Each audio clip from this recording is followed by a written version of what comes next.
Hello founders, good morning to all of you. আশা করছি আপনারা সবাই ভালো আছেন। আমি দীপায়ন আপনাদের সাথে। তো সানডে প্রাইম ডিসকাশনস হয়েছিল, আপনারা জানেন রাতে প্রাইম ডিসকাশনস হয়েছিল, যেখানে নীরজ স্যার, ধিলান স্যার এরাও কথা বলেছিল। এছাড়াও আরও অনেক কিছু আছে। তো এই ভিডিওটার আপডেটটা অ্যাকচুয়ালি কাল দেওয়ার কথা ছিল, মানে সোমবার দিনকে, কিন্তু আমার শরীরটা খারাপ হয়, জ্বর হয়েছিল এবং জ্বর সর্দি খুব হয়েছিল সানডে থেকেই। তো কাল সারাদিনও ঘরেই ছিলাম, উঠতে পারিনি একদমই। তো যার জন্য ভিডিও বানানো একদমই পসিবল হয়নি। তো এই ভিডিওতে আমরা সেসব তো বলবোই, এছাড়া আরও কিছু কথা বলবো যেগুলো আপনাদের মনে আছে, প্রশ্ন করেছেন, কল করেছেন বা আপনারা মেসেজ করেছেন। সেগুলো কল আমি তেমনই কারোর ধরতে পারছি না শরীর খারাপের জন্য, বারবার বলছি, তো মাফ করবেন তার জন্য। তো চলুন শুরু করা যাক ভিডিওটা। দেরি না করে মেন পয়েন্টে কথা বলি, আসল কথায় আসি যে কি হয়েছে। তো প্রথমত আমরা বলতে চাই যে দেখুন, মিটিংয়ে ধিলান স্যার ছিলেন, নীরজ স্যার ছিলেন, মেনলি এস স্যারকে নিয়ে কথা হচ্ছিল যে কিভাবে আমরা সাধারণ মানুষ, আম জনতা, জিসকো कहते আম জনতা মানে সাধারণ মানুষ, তাই তো, ম্যাঙ্গো পিপল। তো এই সাধারণ মানুষের জন্য যেভাবে এস স্যার ভেবেছেন সেভাবে কেউ ভাবেনি। সাধারণ মানুষকে একদম নর্মাল, একদম সাধারণ জায়গা থেকে, একদম পভার্টি লাইন থেকে রিচ পজিশনস অবধি তুলে নিয়ে যাওয়া, অ্যাভোভ পভার্টি লাইন, অ্যালো the middle class, above the higher ক্লাসের ওপরে তোলা অত ইজি নয়, ঠিক আছে। তো সেইটার জন্যই উনি চেষ্টা করেছেন এবং করছেন।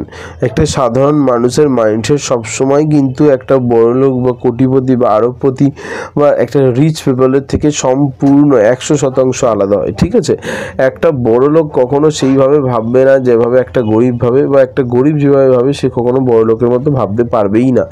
একটা গরিব বা মিডল এজ বা বিলো দ্য পভার্টি লাইন বা পভার্টি লাইনে যারা বাস করে, যেমন আমরা সাধারণ মানুষ যারা, তারা সবসময় আমরা 1 মাস, 2 মাস, 1 সপ্তাহ, 6 মাস, 1 বছর, ম্যাক্সিমাম 2 বছর পরে কি হবে সেটা ভাবতে পারি। এর বেশি কিন্তু আমরা আর ভাবতেই পারি না। এবং যারা বড় লোক হয় তারা সবসময় শুরুই করে 1 বছর, 2 বছর থেকে, যে 1 বছর পরে এটা কী হবে, 2 বছর পরে এটা কী হবে, 5 বছর, 10 বছর, 15 বছর, 20 বছর, এইভাবে তারা ভাবতে শুরু করে। এখানেই ভাবনা চিন্তার পার্থক্য। আমরা যদি কোনো ব্যবসা শুরু করি তাহলে দেখবেন আমাদের চিন্তা ভাবনা এটা আছে যে এই ব্যবসা থেকে এখন রেগুলার শুরু করেছি, 100-150 টাকা ইনকাম হচ্ছে রেগুলার, তাহলে এই টাকাটা কীভাবে 500 নিয়ে যাব, এবং তখন মনে করবো যে আগে 500 তো নিয়ে যাই, তারপর এই টাকাটা রেগুলার 1000 টাকা করে নিয়ে যাব। তো আমরা যদি রেগুলার 1000 টাকা ইনকাম করতে পারি, মাসে 30,000, আহা কী সুন্দর। আমরা ম্যাক্সিমাম এটাই ভাবি এবং এভাবেই চলি। এবং তখন মনে হয়, যদি বলি, কেউ এসে বলে কেন 1000, কেন তুই 2000 করে রেগুলার ভাবতে পারছিস না, তখন সেই লোকটা যে ভাবছে সে এটাই বলে ওঠে, 1000 টাকা কম, 100 টাকা থেকে 1000-এ উঠছি, আবার 2000, তারা আগে 500 টাকা উঠি, 1000 উঠি, তারপর ভাববো। এটাই হয় সিস্টেম। কিন্তু বড় লোকেরা ওটা কোনো দিন ভাবে না। যারা রিচ পিপল হয়, যাদের মাইন্ডসেট সম্পূর্ণ আলাদা হয়, তারা ব্যবসা শুরুর আগে এটা ভাবে যে এই ব্যবসাটা আমি শুরু করছি, এটা ইন্ডাস্ট্রিতে কীভাবে 1 নম্বরে নিয়ে যাব, এই বিজনেসটা কীভাবে সব বিজনেসের ওপরে উঠে যাবে। হ্যাঁ, আমার ইন্ডাস্ট্রিতে বা আমি আমার স্ট্রাকচারে, আমার ফিল্ডে, এই যে ফিল্ডে আমি যে ব্যবসাটা করছি, সেই ব্যবসার মধ্যে সবথেকে বড় বিজনেস আমার কীভাবে হবে, 1টা থেকে 50টা দোকান কীভাবে খুলবো, 100টা দোকান কীভাবে খুলবো, তাদের মাইন্ডসেট সবসময় এটা থাকে, ঠিক আছে। তো এই হলো পার্থক্য। তাই আমরা বলবো, আপনাদেরকে বারবার বলছি যে ভাবনা চিন্তার বদল করতে হবে। এখনও সেই টাকা পিছনে পড়ে আছে, যে টাকা কি হলো, কেন দিচ্ছে না, এই হচ্ছে না। দেখুন, টাকা দেবেই। হ্যাঁ, অনেকে একদম এটা ভেবে নিয়েছে যে কোম্পানি ফ্রড করবেই, অনেকে এটা ভেবে নিয়েছে যে কোম্পানি পালাবেই। দেখুন, কোম্পানি পালানোর হলে অনেক আগেই পালিয়ে যেত, কোম্পানির চলে যাওয়ার হলে অনেক আগেই সময় ছিল, চলে যেতে পারত, কিন্তু যায়নি। কেন যায়নি? তার কারণ এখনও সময় আছে। আর এখনই তো সময়।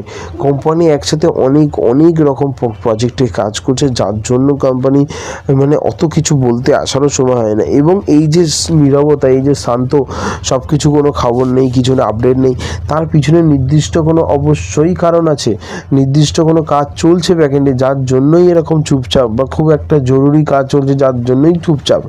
এস স্যার কিন্তু আর আগের এস স্যার নেই। এস স্যার কিন্তু আগেই সব কিছু এসে বলতো যে কি হতে চলেছে, নেক্সট উইকে কী হবে, পরের সপ্তাহে কী হবে, পরের মাসে কী হবে, তো সব বলতো। কিন্তু এখন আর ওসব কিছু বলেন না, এখন শুধু সেটাই বলেন যেটা কমপ্লিট হয়ে গেছে। এই দেখুন না, রিসেন্টলি কথা বলি যে আজকের কত তারিখ, 14 তারিখ, আগের মাসের শেষায় এসে স্যার কী বলেছিলেন যে এই শেষায় নয়, তা 22 তারিখে এসেছিলেন এপ্রিলের, মনে আছে ডেটটা এখনও।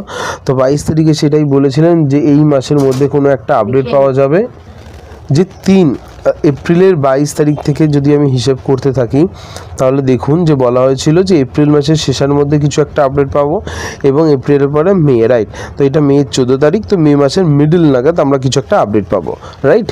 যাই হোক কিছু পাবো, কিন্তু সেরকম দেখা গেলো কিছুই পেলাম না। এই যে ডেটটা দেওয়া হলো, এই ডেটটা দেওয়ার ফলে আমাদের সবার মনে একটা এক্সপেকটেশন তৈরি হয়েছিল, একটা আশা তৈরি হয়েছিল যে হ্যাঁ সত্যি কিছু হতে চলেছে, সত্যি কিছু আপডেট আসতে চলেছে, সত্যি কিছু ধামাকা হতে চলেছে। বাট সেরকম কিছুই হলো না বা কিছুই দেখতে পেলাম না।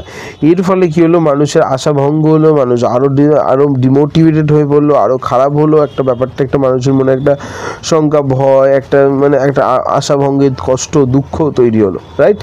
তো এই যে জিনিসটা তৈরি হলো এটা কিন্তু ঠিক হলো না। এই জন্যই স্যার আগে থেকে কিছু বলতে চান না যে এরম কিছু হতে চলেছে, বুঝতে পেরেছেন? এই জন্যই স্যার আসে, গুড নিউজ নিয়ে এসে ডিরেক্টলি গুড নিউজ বলে দেয়, সিম্পল। আরে আমিও মনে করি এটাই ভালো। আপনি যখন আসুন একেবারে গুড নিউজ নিয়ে আসুন, এসে বলুন, কারণ মানুষরা এতটা বেশি প্রবলেম হয়ে পড়েছে, আর এতটা বেশি মানুষ যে ধৈর্য হারিয়ে ফেলেছে যে এইসব কিছু আর হচ্ছে না, ঠিক আছে? তো আপনাদের বলবো ধৈর্য রাখুন, এরমভাবে ভেঙে পড়লে না। কোম্পানি পালাবে না, কোম্পানি যাচ্ছে না, কোম্পানি এত কিছু করছে চলে যাবে বলে, এই যে আজকের এত জায়গায় মার্কেটিং হচ্ছে, এত জায়গায় এত কিছু হচ্ছে, এগুলো চলে যাবে বলে আজ দুবাই ভরে গেছে। দুবাইয়ের অনপ্যাসে মেট্রো স্টেশন বলুন, দুবাই মল বলুন, দুবাই আদার শেখ জায়েদ রোড বলুন, সব জায়গায় শুধু অনপ্যাসে বিবেকাম। আচ্ছা দুবাই ছাড়ুন, এই রিসেন্টলি তো প্যারিসে গিয়েছিল কোম্পানি, আপনারা নিশ্চয়ই জানেন, আমি বলেছিলাম আই ক্যান আই ক্যান, তাই তো? না ICAAN এরকম কিছু হবে। যাই হোক, তো আইক্যানের যে প্রোগ্রামটা হয়েছিল সেটা প্যারিস হয়েছিল, সেখানে কোম্পানি গিয়েছিল, এবং সেখানে কোম্পানি যে গেল সেখানে গিয়েও আমাদের প্রোগ্রামও হয়েছে, আমরা সেখানে গিয়ে অবশ্যই নিজেদেরকে প্রেজেন্ট করেছি।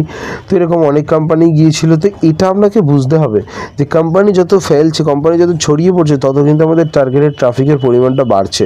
কোম্পানি যত বিভিন্ন জায়গায় মার্কেটিং করতে যাবে, নর্মালি ভিজিট করবে, সেশন হবে, সেমিনার হবে, ওয়েবিনার হবে, এই সমস্ত কিছু যত হবে তত কিন্তু আমাদের লোক জানবে, বুঝবে, চিনবে, ঠিক আছে? যেটা আমাদের টার্গেটেড ট্রাফিকের জন্য খুবই উপকারী। কোম্পানি একটা বিজনেস করছে না যে হুটহাট হয়ে যাবে, কোম্পানি একসাথে সাইমালটেনিয়াসলি প্রচুর বিজনেস করছে, ঠিক আছে? আপনারা অনপ্যাসিভের নামটাই শুধু শুনেছেন। অনপ্যাসিভ একটা নটা সিঙ্গেল ওয়ান কোম্পানি, যে product selling subscription base company, IT company, যে প্রচুর প্রোডাক্ট আছে, 25-30টার প্রোডাক্ট আছে, এবং সেটা খালি সেল করছে। না, নট আ জোক, ওরকম কিছু ব্যাপার না, ওরকম কোনো খিল্লির ব্যাপার নেই, বা ওরকম কোনো আনন্দের ব্যাপার নেই যে একটাই কোম্পানি, একটাই কিছু না। কোম্পানির প্রচুর মাল্টিপল বিজনেস আছে। আমারই যে কটা মনে পড়ছে আমি আপনাকে যদি এখন বলতে যাই, তাই কত টাইম হয়ে গেল, 8 মিনিট হতেই চললো। তো দেখুন, কোম্পানির অনপ্যাসিভ ছাড়াও ও ডোমেনের বিজনেস স্টার্ট হতে চলেছে। দেখেছেন ও ডোমেনের ওয়েবসাইট এসে গেছে, ওয়েবসাইট চলছে। সেই ওয়েবসাইট, ও ডোমেনের যে ওয়েবসাইট, সেটা খুব শীঘ্রই আমরা ও ডোমেনের ডোমেন সেলিং শুরু করব। ডোমেন সেল শুরু করার জন্য সেটার আলাদা পয়সা, আমরা সেটার ওয়েবসাইটটা বানিয়ে দেবো, বিল্ড করে দেবো নিউ ডিজাইনের জন্য, ও ক্রিয়েট দিয়ে সেটার আলাদা পয়সা। ও ডোমেনের সাথে আমরা সেই বিজনেসটা রান করবো কোথায়, তার যদি না স্টোরেজ থাকে তো ডেটা সেন্টারের স্টোরেজ ভাড়া দেবো, সেটার আলাদা পয়সা। তো এটা হলো একটা পার্টিকুলার ও ডোমেনের বিজনেস, হ্যাঁ? তাতে আমাদের ও ক্রিয়েটের সাবস্ক্রিপশন আমরা পাবো তো, যদিও তো ঠিক আছে, এটা একটা আলাদা বিজনেস। আমাদের আরেকটা যে কি আমাদের হচ্ছে অনজয়, তো এটা আলাদা পার্টিকুলার আলাদা বিজনেস, তাও অনপ্যাসিভের সাথে এটা জুড়ে যাবে, ছেড়ে দিন ওটা। আপনারা ও মিডিয়া ধরুন, ও মিডিয়ার আলাদা বিজনেস চলছে। ও মিডিয়ার কি বিজনেস চলছে? ও মিডিয়া চলছে মিডিয়া কনসার্ট করা, মিডিয়ার এরকম করা, আপনাদের ট্রেনিং দেওয়া, ট্রেনিং পারপাসেস মিডিয়া রিগার্ডিং সমস্ত কিছু এইগুলো করে দেওয়া, আপনাদের কোনো রকম বুকিং থাকলে বা সেগুলো অর্গানাইজ করে দেওয়া, সেমিনার অ্যাটেন্ড করে দেওয়া, ওয়েবিনার ক্রিয়েট করে দেওয়া, এই সমস্ত কিছু ডিজাইন থিমস বানানো আমাদের ও মিডিয়ার কাজ। প্লাস ট্রেন করা আপনার সিস্টেমটাকে, আপনার ও ডোমেন বা আপনাদের মার্কেটিং ডিপার্টমেন্টটাকে আমরা ট্রেন করাতে চান, বা আপনার কোম্পানির আপনার কোনো মিডিয়ার ডিপার্টমেন্টকে ট্রেন করাতে চান, আমরা ট্রেনিং করিয়ে দিচ্ছি। তো এরকম আরও অনেক অপশানস আছে বিজনেসের, আমি জাস্ট একটা বললাম যে এই কাজগুলো হলো। এছাড়া ইজিপ্ট, সাউথ আফ্রিকার জন্য একটা আলাদা প্ল্যানিং তৈরি হয়েছে, সাউথ আফ্রিকার জন্য আলাদা মাস্টার প্ল্যান তৈরি হয়েছে, সেটাকে কী করে আপগ্রেড করা যায়। ইজিপ্ট, গালফ কান্ট্রির জন্য আলাদা বিজনেস প্ল্যান আছে, সেটা আলাদাভাবে ইমপ্রুভ করা হচ্ছে। এছাড়া আপনি ধরুন আমাদের ডক্টর তারেক তান্তই, তিনি আলাদা করে বিজনেস প্ল্যান করছেন যে বিজনেস কীভাবে করতে হয়, সেটা কীভাবে বিজনেস কীভাবে লোককে শেখাবো। আপনি বিজনেস করতে চান, আপনার কাছে কোনো ম্যানেজমেন্ট স্কিল নেই, আপনার কাছে কোনো কর্পোরেট স্কিল নেই, আপনার কাছে কোনো মার্কেটিং স্কিল নেই, আমরা স্কিল প্রোভাইড করছি। বুঝতে পেরেছেন? তো এগুলো আলাদা আলাদা সমস্ত বিজনেস, এগুলো বুঝতে হবে, জানতে হবে। শুধু হাই হাই করে কমেন্টে গিয়ে কিছুই বুঝলাম না যা তা কমেন্ট করলে হয় না, ঠিক আছে? অনেক পার্থক্য, তাই জন্যই সবার আগে আমাদের ভাবনা চিন্তার পার্থক্যটা বোঝালাম। থ্যাংক ইউ সো মাচ, আশা করছি বুঝতে পেরেছেন। ক্রিস স্যারের সাথে স্যারের কথা হয়েছিল মেসেজে, কলে, আমি সেটা আপনাকে নেক্সট ভিডিওতে এবং এছাড়া অনপ্যাসিভ 360 আপডেট নিয়ে নেক্সট ভিডিওতে আসবো। Thank you so much. তার জন্য চ্যানেলটা সাবস্ক্রাইব করতে হবে, লাল বাটনটা প্রেস করতে হবে, সাবস্ক্রাইব করে রাখতে হবে, ভিডিওটা লাইক করতে হবে এবং সমস্ত গ্রুপে শেয়ার করতে হবে। Thank you so much. Video দেখার জন্য অনেক ধন্যবাদ। Thank you so much.